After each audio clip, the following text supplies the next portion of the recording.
bem-vindos ao nosso culto. Tenho certeza que o Senhor vai ministrar no seu coração. Vamos louvar a Ele, vamos agradecer a Ele. Vamos fazer uma festa? 2, 3.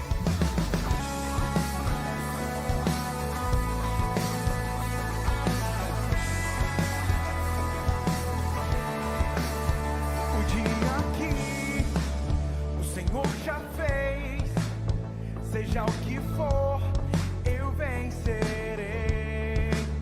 Somente em Ti esperarei, com meu louvor te alegrarei. Eu grato sou por tudo que tens feito. Eu cantarei tua graça e o teu amor, amor infalível. Eu te agradeço.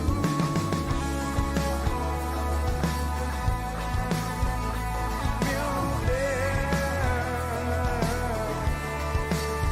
quando estou mal, me põe de pé, firme estarei, minha rocha és.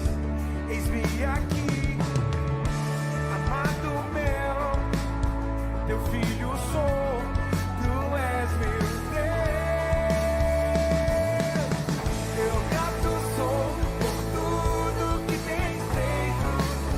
Eu cantarei tua graça e o teu amor, amor infalível. Eu te agradeço. Eu grato sou por tudo que tens feito. Me lembrarei hoje tudo és vencedor, amor infalível. Eu te agradeço por tudo, Senhor, por quem tu és. Levanto as minhas mãos e os céus se abrem, os céus se abrem. Declaro com a minha vida o teu amor que hoje vive em mim. Levanto as minhas mãos e os céus se abrem, os céus se... Você crê nisso? Declaro com a minha vida o teu amor que hoje vive em mim.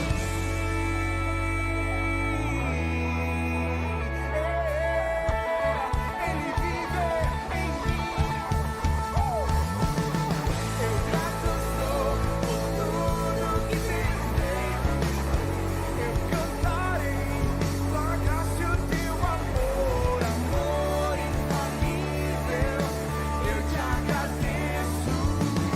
Eu grato sou por tudo que me lembrarei hoje tudo és vencedor, amor infalível. Eu te agradeço.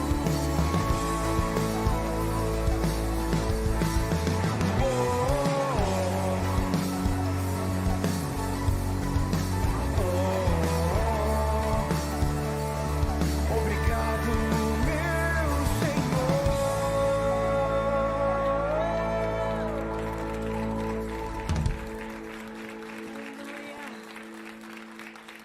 Nós viemos aqui louvar ao nome mais importante do universo, o nome mais lindo, e somos gratos pelos feitos em nossas vidas, Jesus. Somos gratos pelas suas misericórdias que se renovam a cada manhã.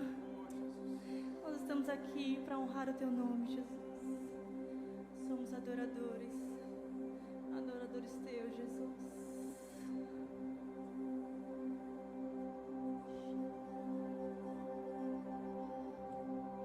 No início eras a palavra, com Deus Altíssimo.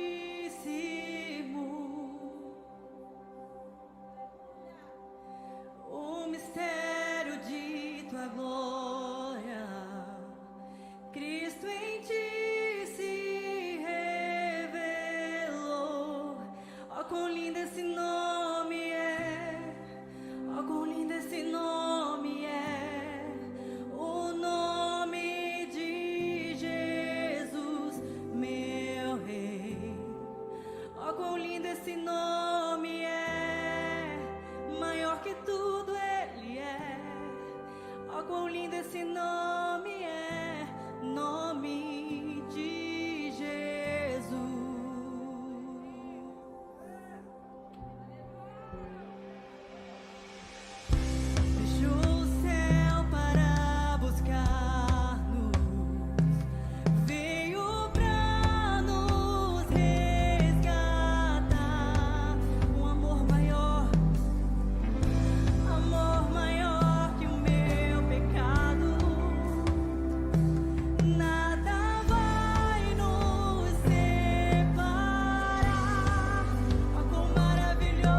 aleluia, bendizemos ao Senhor, cantamos ao Senhor, aclamamos ao Rei dos Reis, que é digno de toda adoração, que é digno de todo louvor.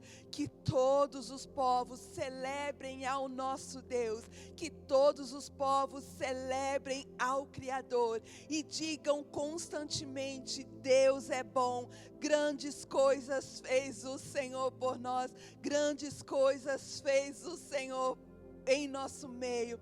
Alegrem-se as nações, regozijem-se todos os povos, pois o nosso Deus tem mostrado o seu favor para conosco e a sua bondade. Nós te bendizemos, amado Senhor. O nosso coração celebra a tua presença, o nosso coração se enche de alegria por essa oportunidade, por esse prazer, por esse privilégio de nós podermos juntos, como família, como igreja, adorarmos ao Senhor, participarmos, darmos um culto, uma adoração ao nosso Rei, ao nosso Criador. Nós te adoramos, és bem-vindo sempre, em todo tempo, em todo tempo. Que a nossa alma diga sempre: o Senhor é bom, o Senhor é bom. Aleluia. Aleluia, glória seja dada ao nome do Senhor. Que prazer, que privilégio nós estarmos reunidos, cultuando ao Senhor, dando um culto ao nosso Deus. Como é bom cantarmos louvores, expressarmos o nosso amor ao Senhor, mesmo que seja online, mesmo que você esteja aí do outro lado nos acompanhando aí pelo YouTube, pelas redes sociais. Mesmo assim, é tão bom ter você conosco. É tão bom saber que aqui na terra tem um exército de adoradores, tem um exército, tem um povo que se prostra ao Senhor Deus, que rende a Ele a adoração devida. Seja muito bem-vindo ao culto de celebração da Paz Church Florianópolis. Seja muito bem-vindo mesmo. Sinta-se à vontade. Continue participando. Não fique somente assistindo o culto, mas participe.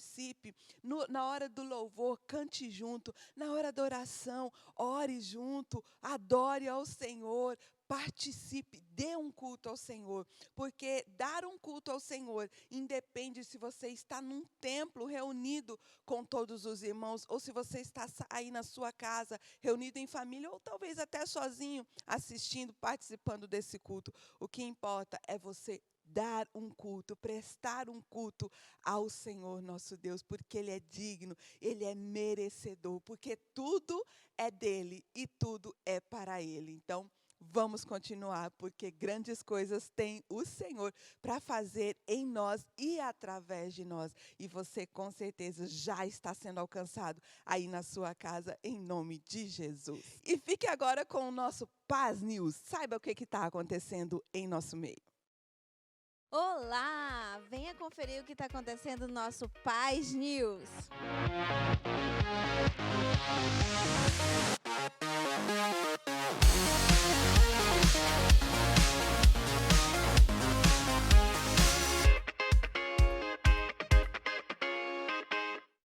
Você que quer fazer novas amizades, conhecer pessoas, crescer em Cristo, eu convido você a participar dos nossos Life Groups, que acontece todas as quartas e quinta-feiras. No nosso QR Code tem mais informação de onde tem um próximo de você. E dia 31 de agosto eu te convido para participar da nossa Terça Life Internacional, um treinamento avançado de líderes. Venha participar conosco às 20 horas presencialmente. Quero te convidar também para o dia 1º de setembro, para a nossa convocação do nosso jejum nacional. Você que é patriota, que ama o nosso país, que quer interceder junto conosco, então eu te convido a participar desse jejum nacional.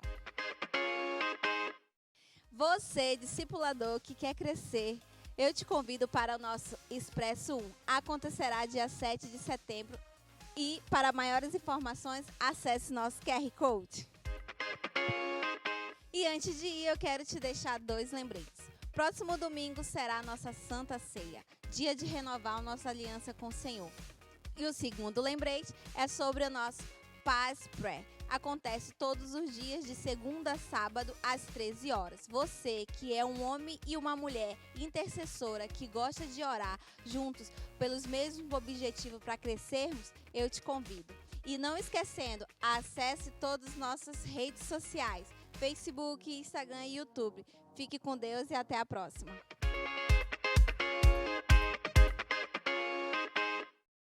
Aleluia, glória seja dado ao nome do Senhor. Como é gostoso nós estarmos participando ativamente das programações. E eu te convido, se você pode estar conosco, esteja conosco nessas programações presenciais. Em nome de Jesus. E eu quero continuar, eu quero falar com você sobre um assunto também que é muito gostoso e é muito importante, porque é um momento em dar com alegria, em ofertar, em devolver os dízimos e entregar uma oferta ao Senhor Deus. Eu quero te convidar nesse momento a estar dando atenção a essa parte do nosso culto de celebração, porque ela também é importante, porque ela fala acerca dos nossos bens, fala acerca dos nossos recursos financeiros, porque nós entendemos que tudo que nós temos vem do Senhor, que tudo que nós temos foi o Senhor quem nos deu. Então nós queremos, de alguma forma, também retribuir um pouco através dos nossos recursos financeiros. E eu quero chamar a sua atenção. Quais são as razões por que devo ofertar? Eu devo entregar o dízimo, quero falar primeiro do dízimo, eu devo devolver o dízimo, porque eu reconheço que sem a ajuda do Senhor eu não teria. Eu reconheço que foi o Senhor quem me deu condições para ganhar o meu sustento, então eu devolvo para Ele uma parte dos meus ganhos. E também eu entrego as minhas ofertas. E por que eu entrego as ofertas ao Senhor? Tem algumas razões por que isso acontece, mas a mais importante é porque você dá honra ao Senhor. Você, quando devolve os dízimos e entrega as suas ofertas e faz uma oferta ao Senhor Deus, você está honrando ao Senhor Deus. Você não deve entregar a sua oferta por uma questão de necessidade ou porque o pastor está pedindo. Não, você entrega a sua oferta porque você entende que você está honrando ao Senhor. Lá em Provérbios, no capítulo 3, no verso 9, diz bem assim: honre o Senhor com suas riquezas e com a melhor parte de tudo que produzir. O que eu entendo em relação a esse versículo? Claro, honrar ao Senhor, mas entregar também, não apenas daquilo que sobra. Vou ver aqui no meu saldo bancário ou na minha carteira, uma moedinha, uma ofertinha, alguma coisa aqui que não vai me fazer falta. Não, eu honro ao Senhor também com a melhor parte de tudo que eu produzir. Mas tem mais uma razão. Por que eu honro? Eu honro ao Senhor, porque o Senhor me honra. Olha que coisa interessante e legal. Lá no livro de 1 Samuel, no capítulo 2, no verso 30, diz bem assim: porque aos que me honram, honrarei, porém, os que me desprezam serão desprezados.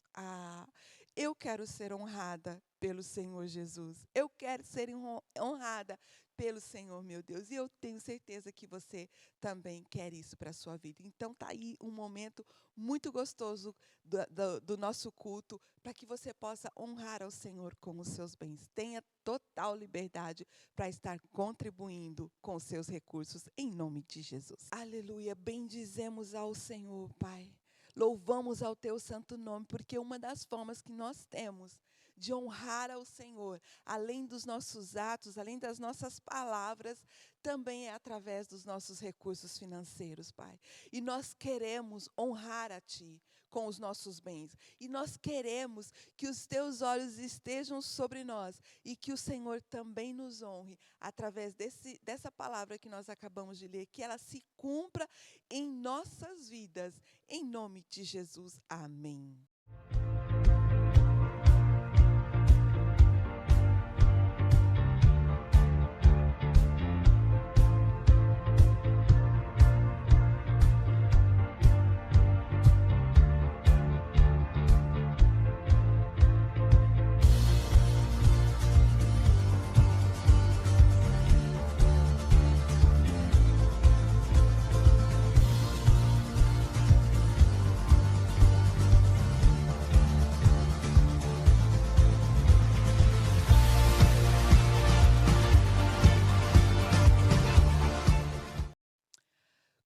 Glória a Deus, glória a Deus. Estamos chegando a um momento também que é muito gostoso e é muito importante, porque é o momento da palavra do Senhor Deus que vai ser ministrada ao seu coração.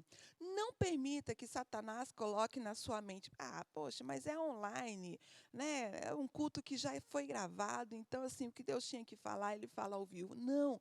O Senhor Deus continua falando, mesmo através de uma gravação, mesmo através de um culto online. Prepare o seu coração, abra o seu coração para receber uma palavra de fé ministrada no seu coração, em nome de Jesus.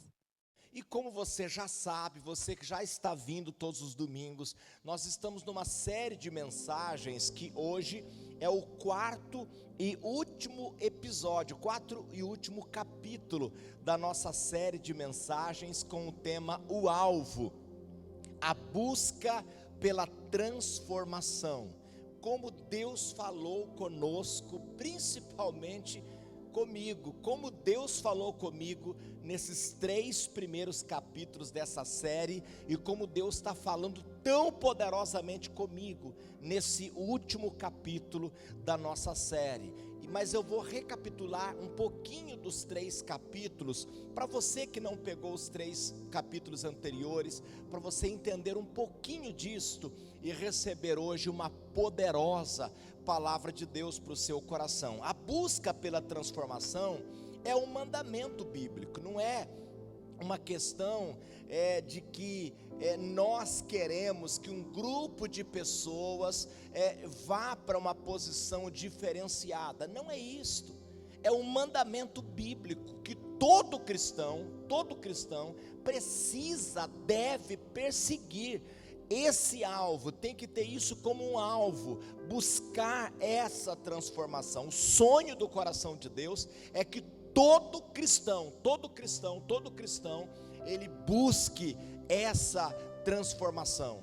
Esta mensagem que nós ministramos nos 3 capítulos e hoje, finalizando, tem trazido para nós revelações poderosas acerca disto.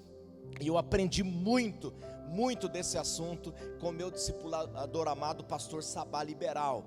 Olha o que diz na carta aos Romanos, capítulo 12, no versículo 2: não se amoldem ao padrão desse mundo, mas transformem-se pela renovação da sua mente, para que você possa, ou seja, para que sejam capazes de experimentar e comprovar a boa, agradável e perfeita vontade de Deus. Ou seja, você só vai experimentar a boa, agradável e a perfeita vontade de Deus para a sua vida, se você passar por esse processo de transformação. Então muitas pessoas, por não viver isso, por não passar por esse processo, por não ter essa busca pela transformação, elas não têm como experimentar a vontade de Deus para a vida delas. Então cada cristão precisa estabelecer essa busca. E o conceito bíblico da palavra, desta palavra transformação, é maturidade. Então transformação é o mesmo que maturidade. Então o sonho do coração de Deus, meditamos de forma muito profunda nisto, na carta aos Efésios capítulo 4, versículo 13, que o plano de Deus é que toda pessoa, todo cristão, toda pessoa que entrega a vida a Jesus, assim como na vida biológica, ela nasce bebezinha, precisa de cuidados em geral, ela precisa desde um cuidado para um banho, né, para alimentar, cada parte do cuidado, ela vai crescendo até chegar à vida madura, em que ela sabe tomar banho sozinha, já se troca sozinha, já, né, se alimenta sozinha. A mesma coisa Deus planeja para a vida espiritual, mas muitas pessoas, por não saber disto, elas ficam crianças a vida toda, são crentes anãos, nasceu de novo, mas não cresce, fica sempre uma criança, um infantil, né? Ali sempre alguém tem que estar com a mamadeira, dando mamazinho para ele, porque ele não sabe comer com a própria mãozinha, ele não consegue se alimentar sozinho. Você quer ver um exemplo que eu vou te citar? A diferença do imaturo e do maduro em relação ao culto. O cristão maduro, ele não vem buscar um culto, ele vem dar um culto para o Senhor.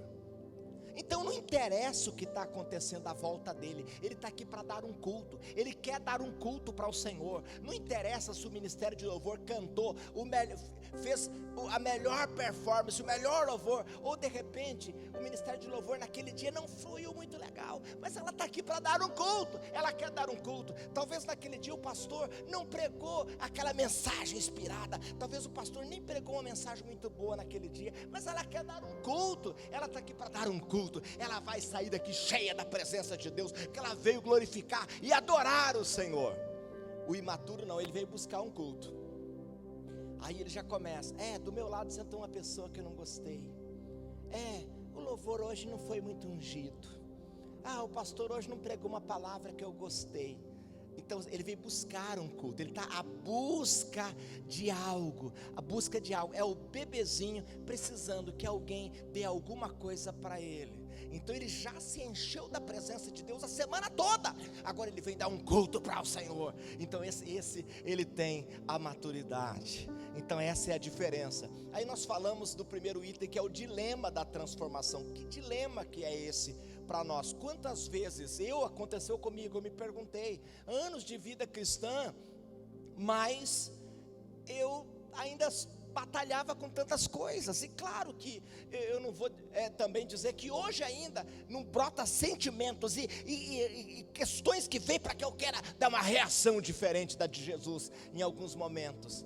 Então é o dilema da transformação. Então nós ficamos olhando para a vida cristã e perguntando às vezes, mas Deus, até quando eu vou ter reações como esta, né? Ou sentimentos como esse vão querer aflorar de dentro do meu coração.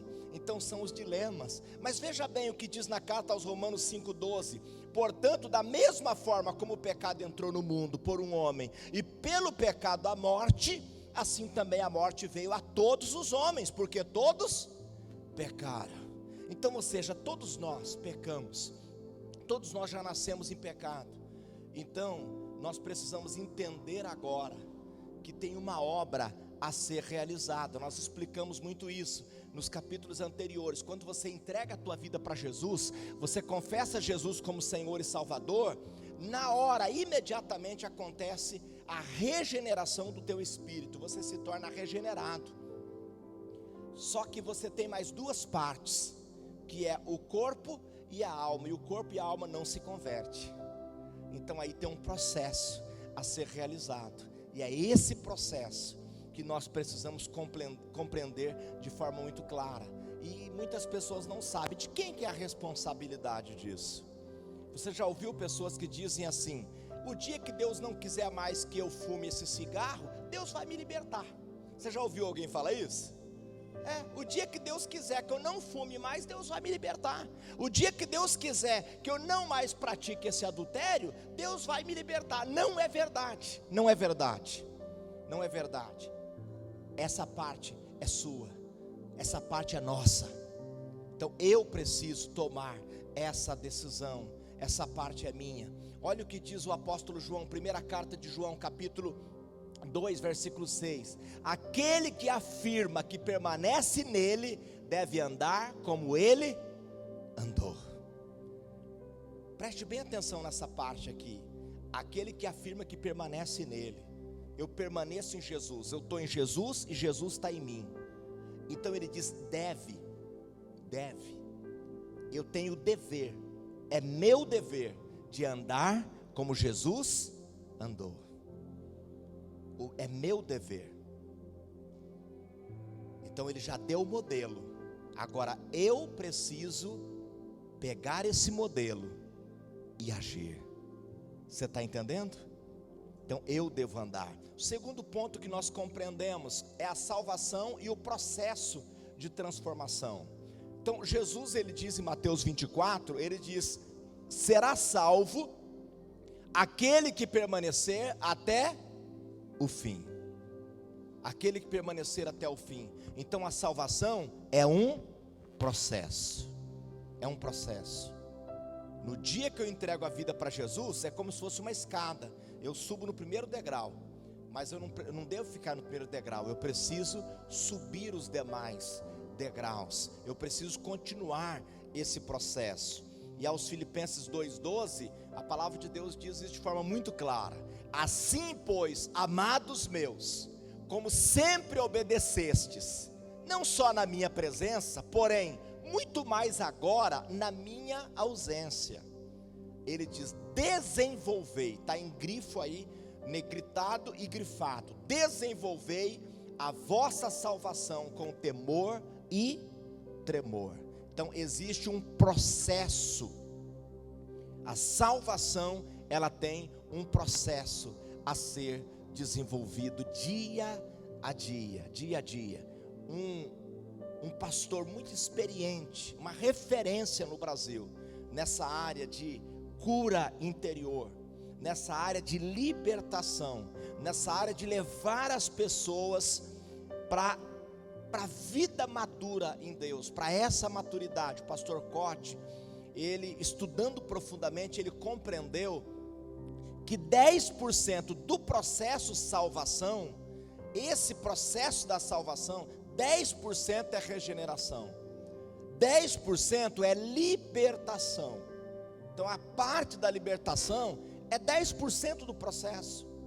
Agora 80% do processo é reeducação.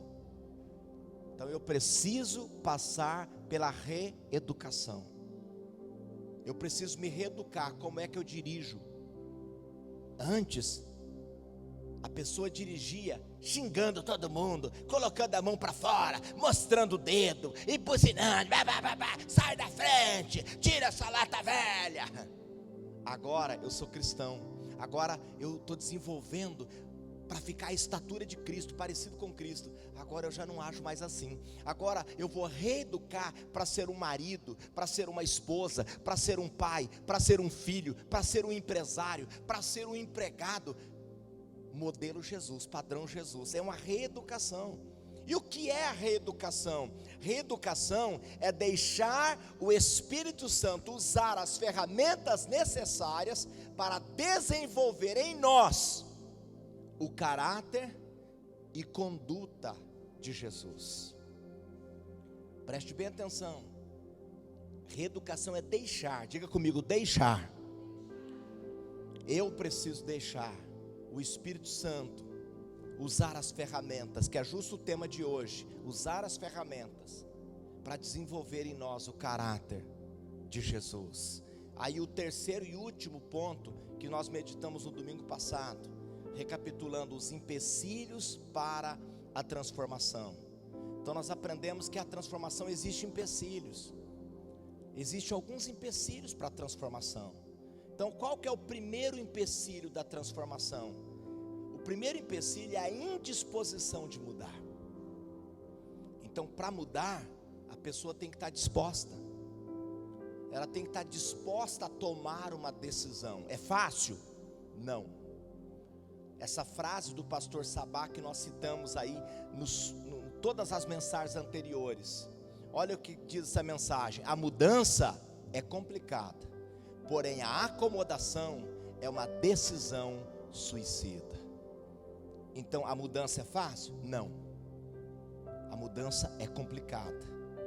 A minha natureza carnal, decaída pelo pecado, ela vai continuar querendo assistir coisas indevidas, falar coisas indevidas, sentir coisas indevidas.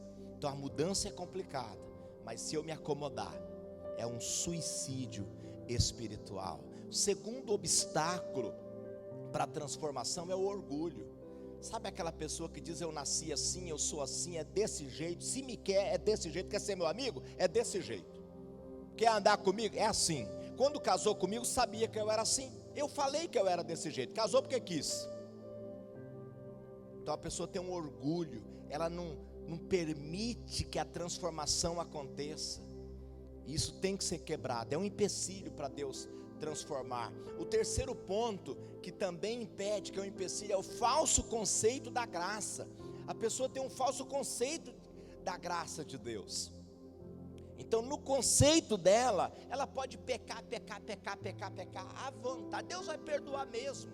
Se eu pecar 1000 vezes, Deus vai perdoar. Então eu posso pecar. Só que a Bíblia diz que se eu pecar deliberadamente, eu estou pisando no sangue de Jesus. Então não é desse jeito, não é assim. A salvação é graça mediante a fé, mas a fé é quando eu assumo a palavra. Então o pecado deliberadamente mostra uma pessoa que não está andando por fé, não está vivendo por fé. Então é um falso conceito de graça, que isso atrapalha a transformação da vida dela. O quarto ponto que impede a pessoa de ser transformada, a incapacidade de crer. Ela não consegue crer que Deus está fazendo essa obra na vida dela, que Deus pode e quer fazer. Ela não consegue crer na ação do Espírito Santo para transformar a vida dela, e ela precisa crer. E o quinto ponto que impede é a desistência. Então tem pessoas que desistem da transformação, e ela abraça com a vida errada, com o pecado, com a vida velha, e ela segue pelo caminho da vida. Essa vida desistiu de ser transformado e de ser parecido com Jesus, que é o objetivo final da vida cristã, que é ser parecido com Cristo. Não é a morada no céu. A morada no céu é uma consequência. Você foi adotado, é claro, quem te adotou quer levar para a casa dele, ele quer te levar para morar com ele. Agora o objetivo final é que você seja parecido com Jesus. Esse é o propósito, o objetivo final. Digam graças a Deus. Por que esse graças a Deus? Que eu estou podendo receber isso, aprender isso e desenvolver isso na minha vida. Aleluia. Agora eu quero chegar na parte nova, que são as ferramentas para alcançar a transformação. Se você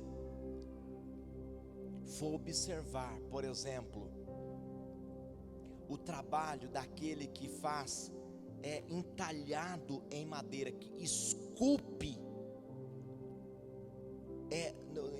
seja na madeira ou seja na pedra, o escultor, ele tem ferramentas específicas para que ele possa fazer aquele trabalho, para esculpir aquela pedra, aquela madeira, e fazer aquela imagem que ele está projetando e que ele está planejando. Do mesmo modo, o Espírito Santo tem ferramentas específicas para nos levar à transformação, para nos fazer ser transformados.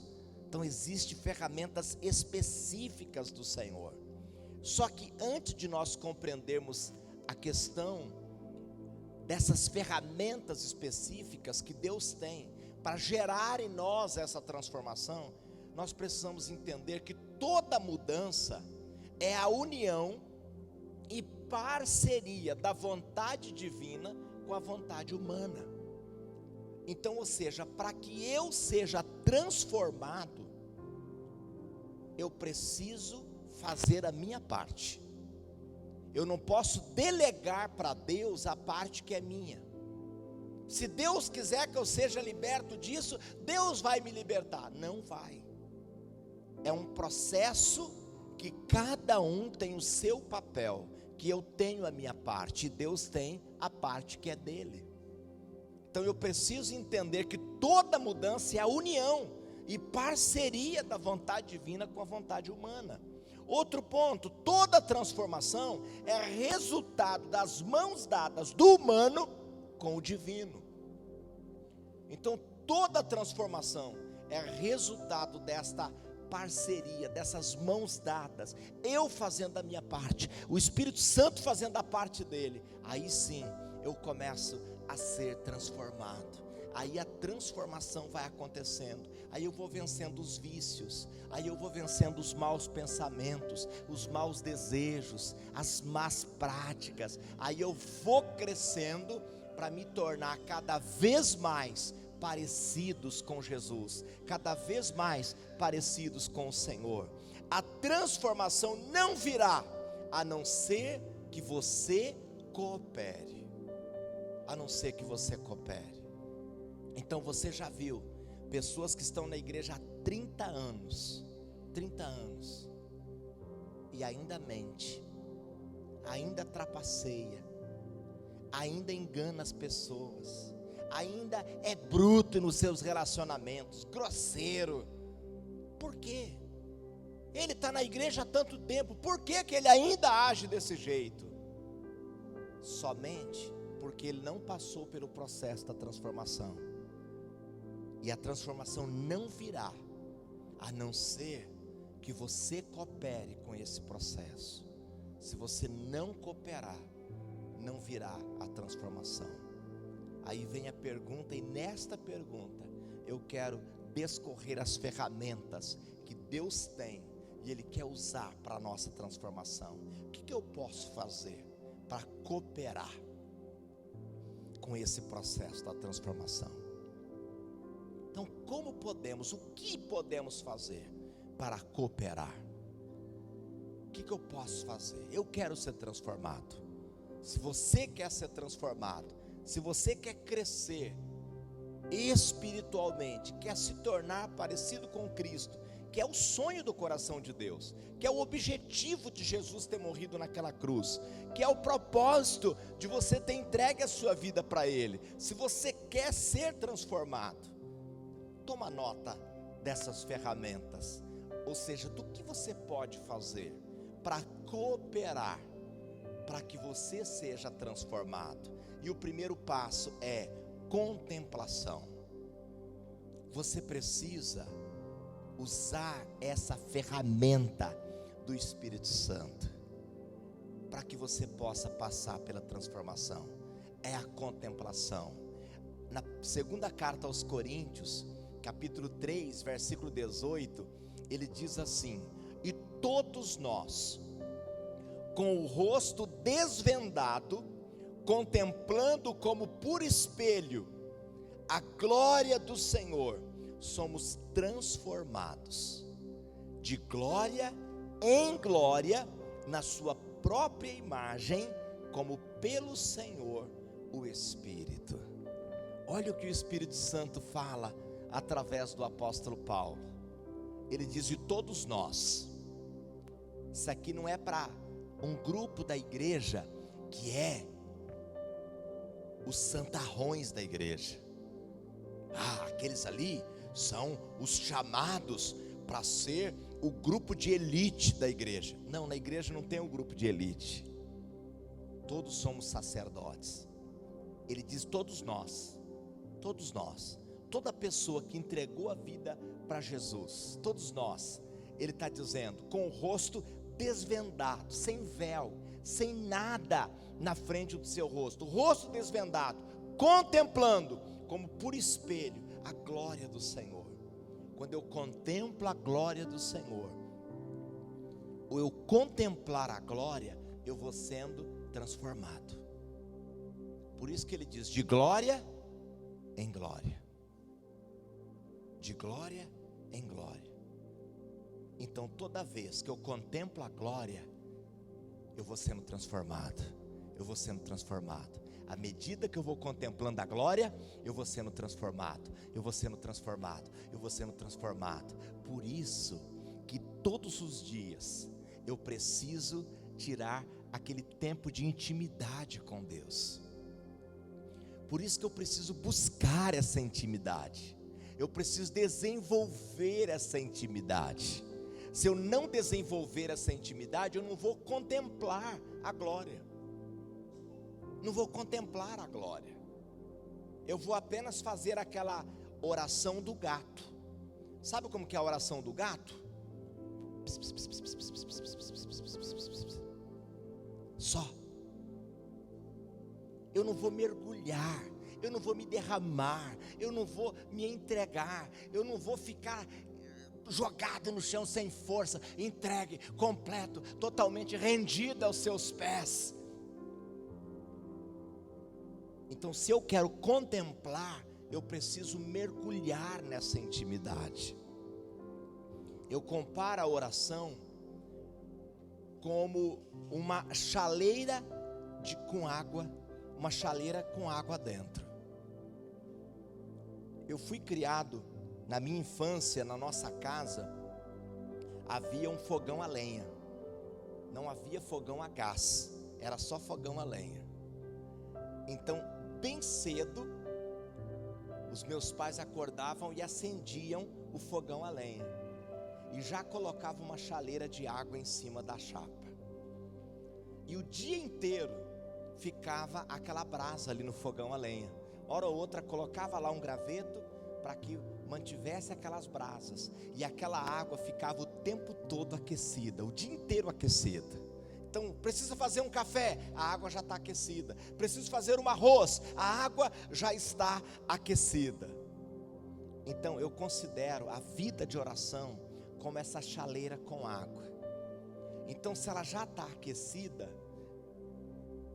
eu já estou pronto a toda hora. Estou pronto a toda hora. Eu posso estar na rua, no trânsito, lavando louça, cuidando da casa. Eu já estou aquecido, Então eu já estou ali, já orando e já contemplando a glória do Senhor. Agora, se eu estou com a chaleira fora do fogo, a água está fria.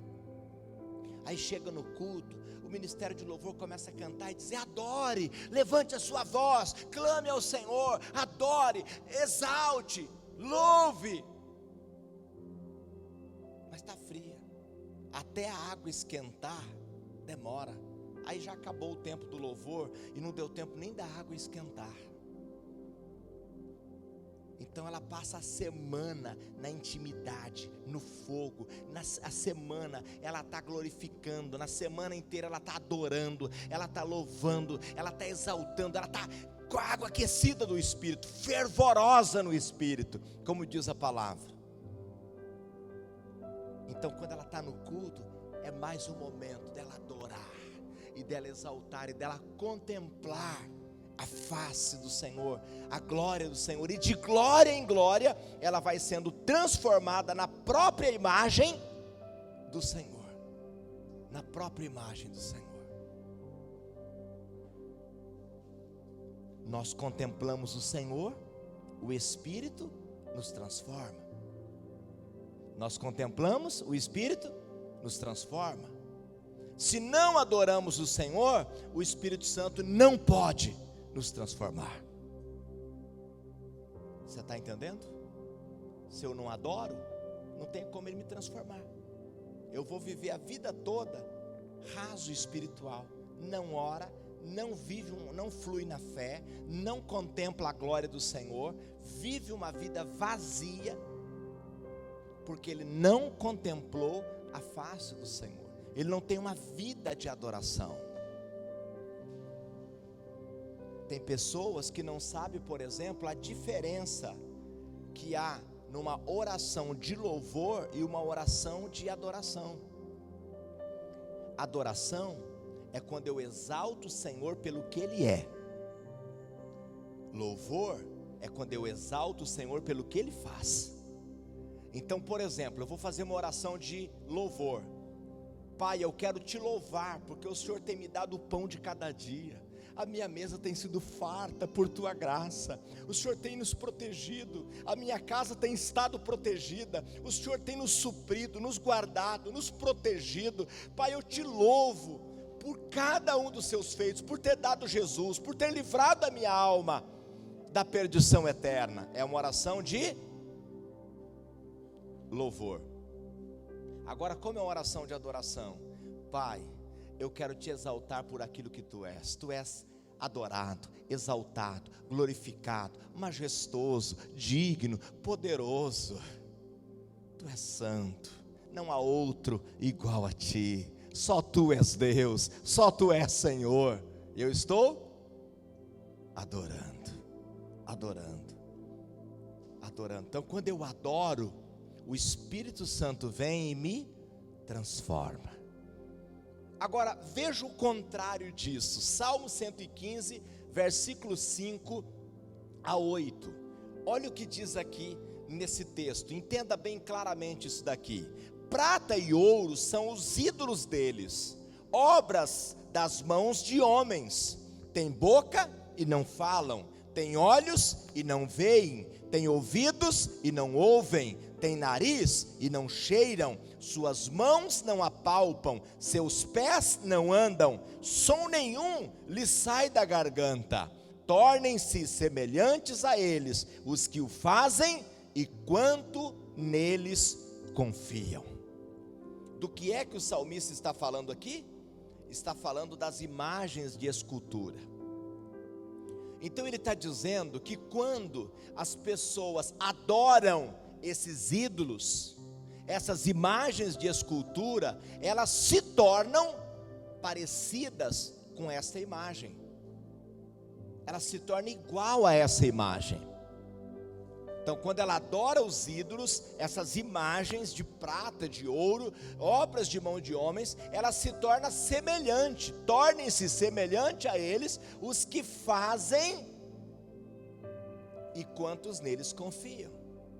Então, a pessoa adora a imagem, ela se torna como a imagem, surda. Você vai falar de Jesus para ela, ela fala: não, mas eu já tenho Jesus. Você vai falar da salvação em Cristo Jesus: não, mas eu já sou salvo, eu já sou filho de Deus. Ela é surda quanto ao Evangelho. Ela tem pés, mas não anda, tem nariz, mas não cheira. Ela é uma estátua, porque ela adora a estátua, ela se torna como a estátua. Então, quando ela adora a Deus, ela se torna parecido com Deus. Ela vai sendo transformada na imagem de Deus. Vai sendo transformada. Quanto mais ela contempla Deus, mais ela se torna parecida com Jesus. Quanto mais ela contempla, de glória em glória, vai sendo transformada para ser igual a Jesus. Aí acontece o que aconteceu com aqueles irmãos que foram para Antioquia. Eles eram tão parecidos com Jesus nos seus atos, que as pessoas chamaram eles de cristãos. A palavra cristão quer dizer pequenos cristos. Eles eram muito parecidos com Cristo.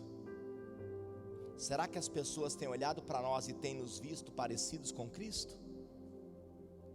Será que nós, a igreja de Jesus, as pessoas têm olhado e dito: olha, como parece com Jesus aquela pessoa?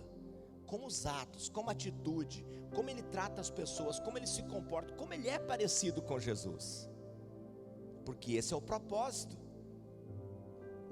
de Deus para as nossas vidas. Por muito tempo eu pensei isso aqui errado, mas glória a Deus que há alguns anos Deus mudou essa chave no meu entendimento.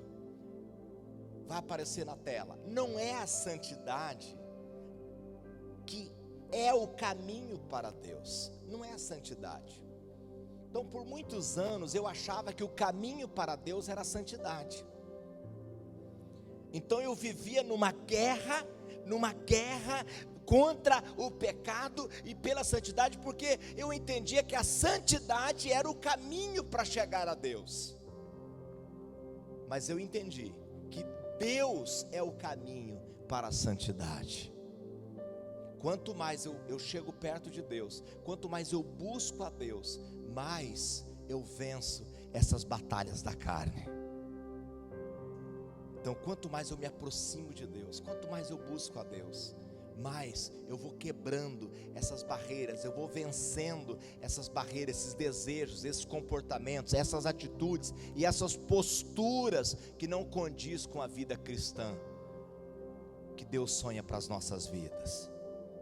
Outra coisa que nós devemos fazer para cooperar para a minha transformação, a meditação na palavra de Deus. Não estou falando da leitura da Bíblia. A leitura muitas pessoas fazem.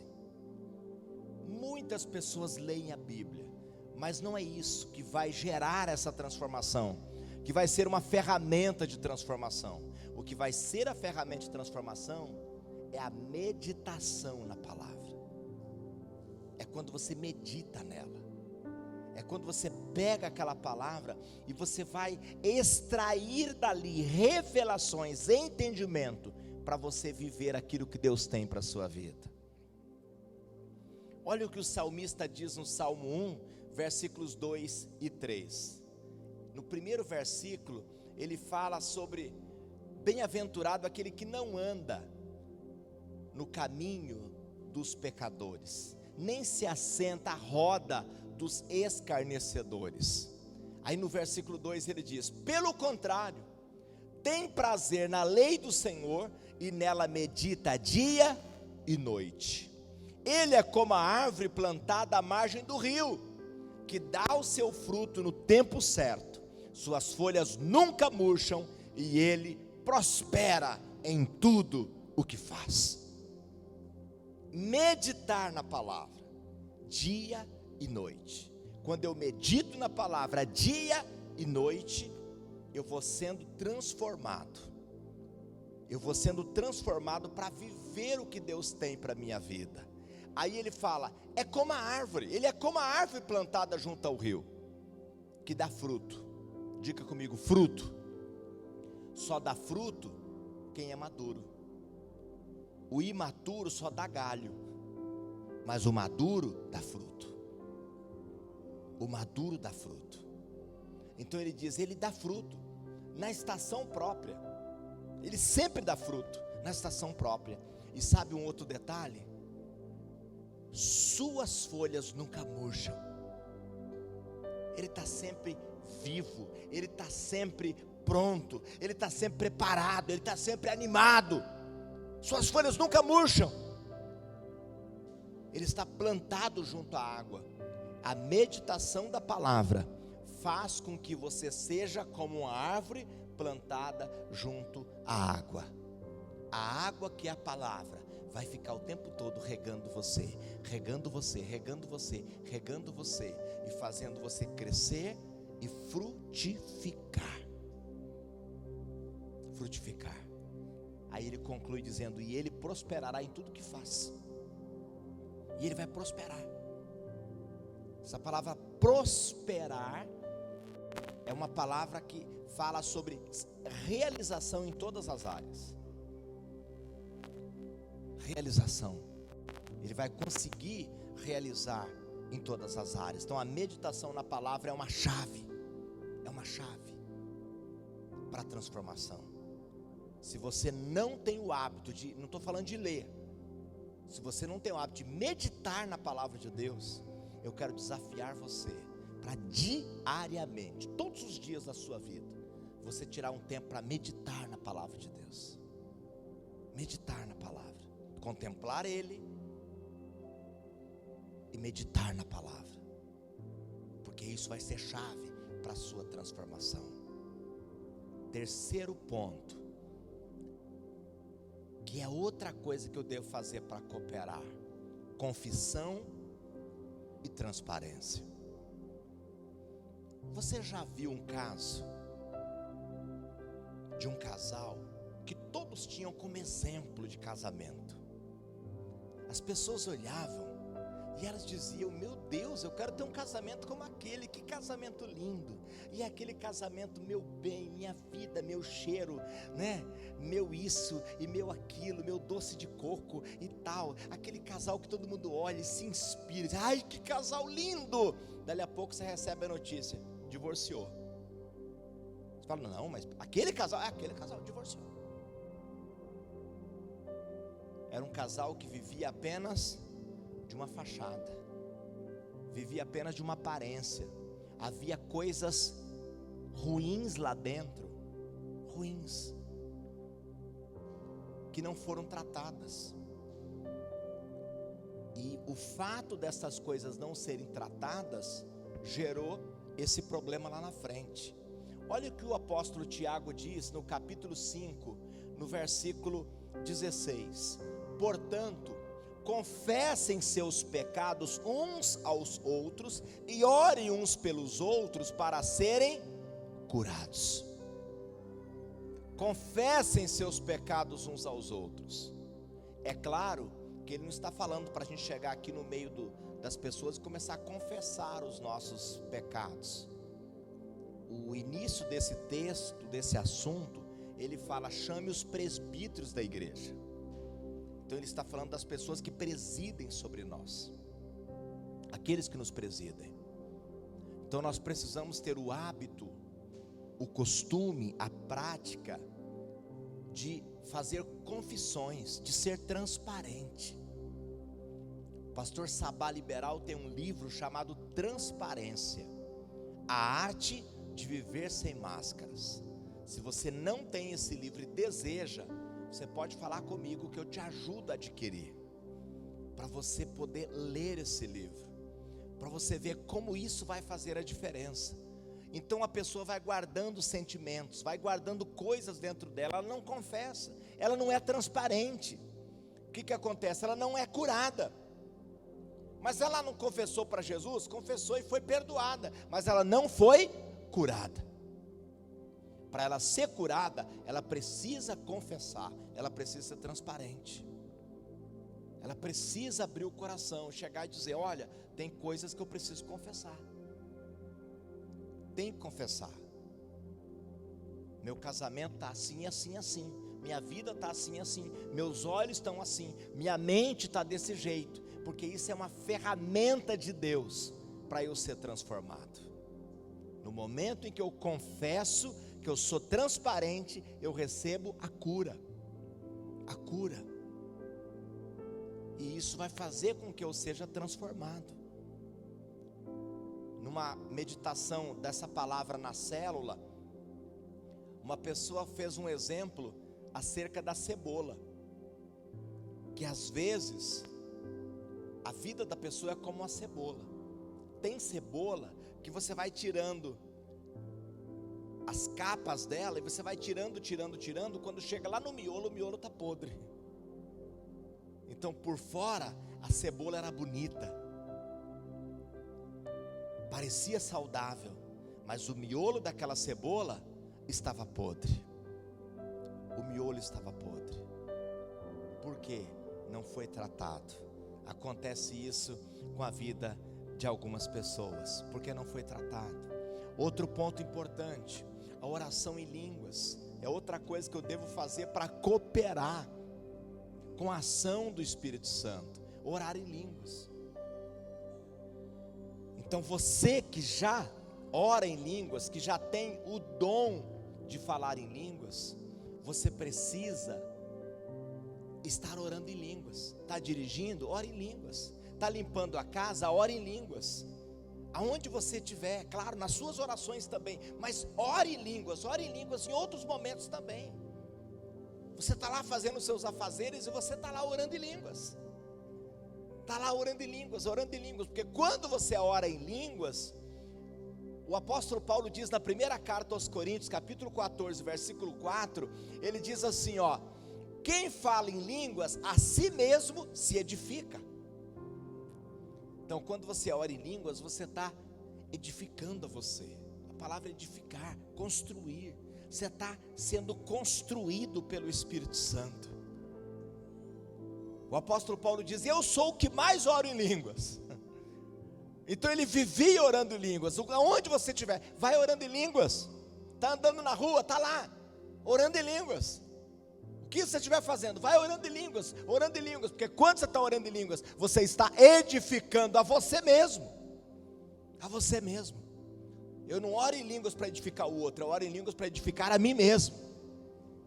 Então orar em línguas é uma ferramenta para a minha transformação, para que eu seja transformado. Você está entendendo? Amém? Outro ponto, declaração de fé sobre aquilo que a palavra já afirma que somos. Então eu preciso ficar declarando tudo que a palavra de Deus afirma que eu já sou. Então tem aquela pessoa que ela diz: eu não presto. Tem aquela pessoa que diz: eu sou um fracassado mesmo, nada dá certo para mim. Só que a palavra de Deus, ela diz que nós somos mais que vencedores, que nós somos a própria justiça de Deus. A palavra de Deus, ela garante que o Senhor é o meu pastor, nada me faltará. A palavra de Deus garante que eu sou filho de Deus. Então eu preciso declarar o que a palavra de Deus diz a meu respeito. Esses dias em nossa casa, em nossa mesa, na refeição, eu falei para minha filha Ruth, Ruth, você é uma menina extremamente obediente. Você é muito obediente, filha. Aí ela falou: nem tanto, né, papai? Eu falei para ela, na realidade é que você é totalmente obediente. Agora, às vezes você desobedece, mas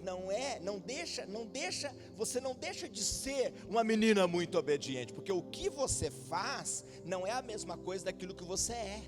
A sua identidade, quem você é muito obediente. Embora que às vezes você cometa alguma coisa fora, mas você é muito obediente.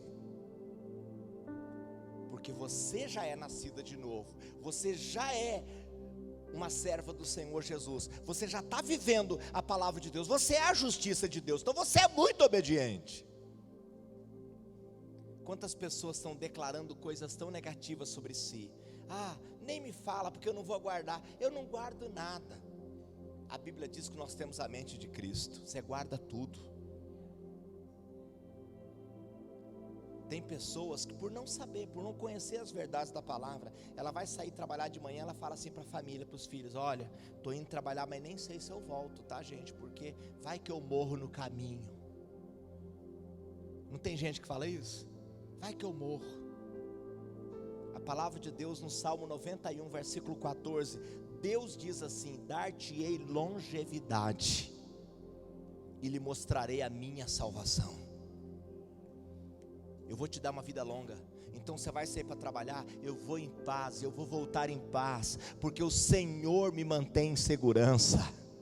O salmista ele diz: eu deito em paz e durmo, eu deito e durmo e acordo em paz, porque é o Senhor que me protege, é o Senhor que me mantém em segurança. Então declare a palavra de Deus, declare as coisas que a palavra de Deus diz a seu respeito. E ela diz que você já é sarado, você já é liberto, você já é salvo, você é uma bênção, você é o mais que vencedor, você é a justiça de Deus. Então vai declarando isso, declarando tudo que a palavra de Deus afirma que você já é. Outro ponto que você deve fazer para cooperar: se você ainda não recebeu o batismo no Espírito Santo, receba o batismo no Espírito Santo. É o revestimento do Espírito. Você pode fazer isso na sexta power, como nós sempre chamamos, para um tempo maior de oração, uma intimidade maior com Deus. Mas você pode fazer isso na sua casa, você pode fazer isso no final do culto. Você pode procurar qualquer um dos líderes aqui da igreja, o líder do Life Group. Você pode falar assim: eu não sou batizado com o Espírito Santo, eu gostaria. Nós vamos explicar para você e orar com você, e você vai receber o batismo no Espírito Santo. Você vai ser revestido pelo poder. Jesus diz: primeiro você é revestido, depois você vai ser testemunha. Jerusalém, Samaria, Judéia, até os confins da terra. Então receba o batismo no Espírito Santo. Isso é chave para a sua transformação. Outra coisa: ficar se humilhando e pedindo perdão toda vez que você errar. Se você quer cooperar com o processo de transformação, você tem que aprender. Errou? Fica se humilhando e confessando, errei, pedindo perdão, eu errei, peço perdão. Tratou mal? Peça perdão, me perdoe, eu falei grosso com você, não deveria. Fica se humilhando e pedindo perdão toda vez que você errar, toda vez. Lembra que o orgulho é um obstáculo, humilhar é uma chave. Fica pedindo perdão, porque isso vai fazendo com que você cresça. Porque você não vai pisar no pé da mesma pessoa 10 vezes no dia. Ai, desculpe, pisei no teu pé. Você, não, peraí, eu vou parar de pisar no teu pé. Então fica se humilhando e pedindo perdão toda vez que você errar, porque isso vai ser uma ferramenta de Deus para você ir sendo transformado, ir crescendo e sendo bem sucedido no Senhor.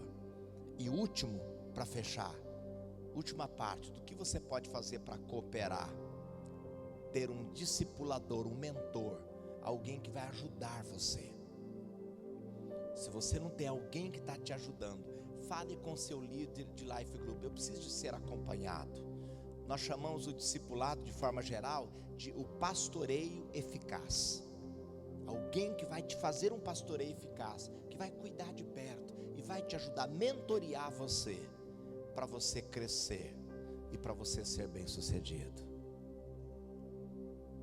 Estas coisas que eu citei vão ajudar você, vai ajudar você nesse crescimento, para você chegar à maturidade, à estatura do varão perfeito e ser bem parecido com Jesus.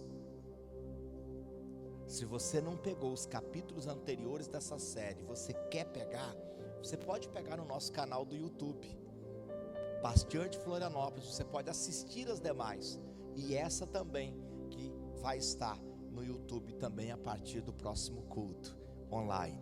E você pode de novo pega essas ferramentas, coloque em prática, você vai ver como isso vai ajudar você a crescer e ser aquilo que Deus sonha para a sua vida. Eu quero terminar com esta frase do John Bevere, um grande homem de Deus, um mega escritor. Ele tem esta fala que ele diz assim: maturidade espiritual não é sobre tempo ou idade. Tem 30 anos que eu estou servindo ao Senhor, não é sobre tempo. Eu já tenho 60 anos, também não é sobre a sua idade. Maturidade não é sobre tempo ou sobre idade. Maturidade espiritual é sobre o quanto você obedece a Deus, principalmente nos momentos difíceis. Quanto você obedece a Deus, isso é maturidade espiritual. Isso mostra o quanto você é maduro no Senhor.